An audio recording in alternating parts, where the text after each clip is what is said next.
So today I was talking to some coaches, and I realized I think the big difference of the way that I think about the game is that I constantly ask why. So coach said, we have to do this, we have to do this, uh, and immediately my first inclination was to ask why. Why do we have to do this? Because the coach is kind of concerned that the activity didn't that it's important and it's something that every team forever has always done. But he's worried that the results weren't uh, what he had hoped for, and he worried that players were losing focus because they did this drill every single day, and stuff like that. And so continually my thing just why do we have to do that? Who wrote the book that says we have to do this drill?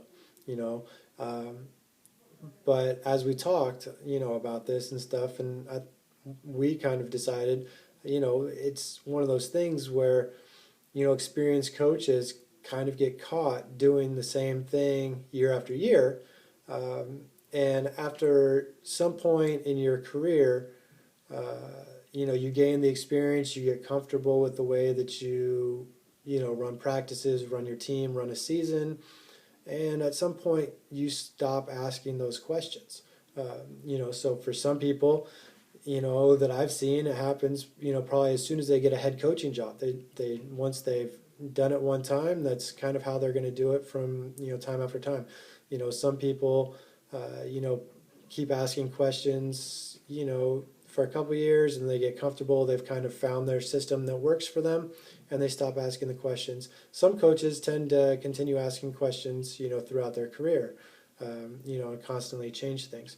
But I do think that that's important. That for any activity that you're going to do with your team, whether it's going to be a one-off activity or whether it's something that you're doing every day, is be able to answer the question why. Why do we do this? And if you don't have a good reason, um, then why not get rid of it?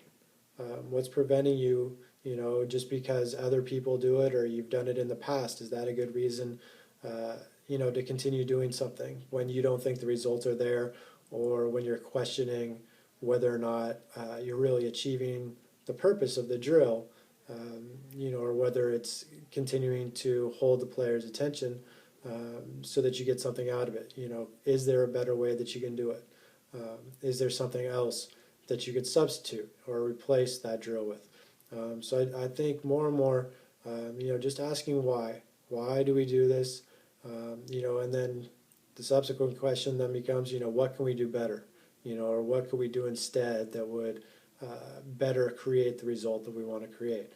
But the more that we ask these questions, and sometimes it's hard to ask the questions of oneself. That's why having a staff that you trust and really open it up to questions from a staff, because I think a lot of times, and in the situations that I've seen, the head coach either explicitly or implicitly makes it so the assistants don't question the head coach, and they become yes men. And so then it just kind of fuels this, or perpetuates the same thing over and over and over, which may be good and may produce good results, but maybe there's a better way. And when the head coach is open and encourages those questions and encourages somebody, whether it's a friend or whether it's an assistant coach, to question why are we doing this? Why? I think that's when coaches can really continue to improve, rather than kind of hitting a plateau and getting comfortable and stuck in their ways.